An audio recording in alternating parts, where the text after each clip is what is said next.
नमस्कार, स्वागत आहे आपल्या युट्यूब चॅनलवरती. आज आपण बनवणार कढी पकोडा. चला तर मग रेसिपीला सुरुवात करूया. त्यासाठी सर्वप्रथम मिक्सरच्या भांड्यात हिरवी मिरची, लसूण, जिरे, मीठ याचं मस्त असं वाटण बनवून घेऊयात.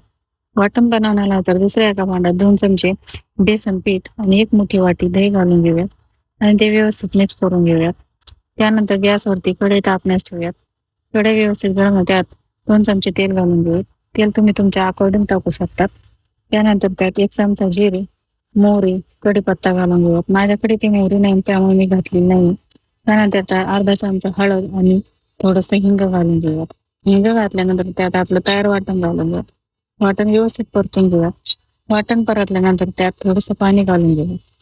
पाण्याला उकळी आल्यानंतर त्यात आपलं तयार केलेलं दही आणि बेसन पिठाचं मिक्सचर घालून घेऊयात. त्यानंतर घट किंवा पातळ कन्सिस्टन्सी पाहून त्यात पाणी ऍड करूयात. कढीला छानशी उकळी आणून घेऊयात. कढीला उकळी आल्यानंतर त्यात वरतून कोथिंबीर पेरून घेऊयात. तयार आहे आपली न फुटणारी मस्त अशी दह्याची कढी. चला तर आता भज्यासाठी पीठ घालून घेऊयात. त्यासाठी एका पातेल्यात बारीक असा कांदा चिरून घेतलेला, त्यानंतर त्यात थोडीशी कोथिंबीर घालून घेऊयात. त्यानंतर त्यात आपलं हिरव्या मिरचीचं वाटण घालून घेऊयात. तुम्ही ते लाल तिखटही घालू शकता. मला हे असं आवडतं म्हणून मी हिरवी मिरची, लसूण, जिरे याचं वाटण करून घेतलेलं आहे, ते घातलेलं आहे. त्यानंतर त्यात थोडासा सोडा आणि अर्धा चमचा हळद घालून घेऊयात. त्यानंतर चवीनुसार मीठ घालून घेऊयात आणि थोडासा ओवा घालून घेऊयात.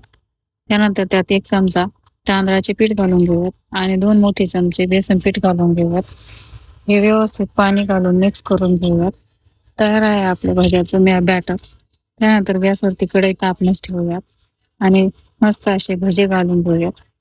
व्यवस्थित भजे तळून घेऊयात. तयार आहेत आपली मस्त अशी भजी गरम गरम कढीत घालून घेऊयात. त्यानंतर सर्व करा भाकरीसोबत, भातासोबत किंवा चपातीसोबत. रेसिपी कशी वाटली? आवडल्यास नक्की ट्राय करा. व्हिडिओ आवडल्यास लाईक, शेअर, सबस्क्राईब करा. पुन्हा भेटू अशाच एका नवीन रेसिपीसोबत. Bye bye.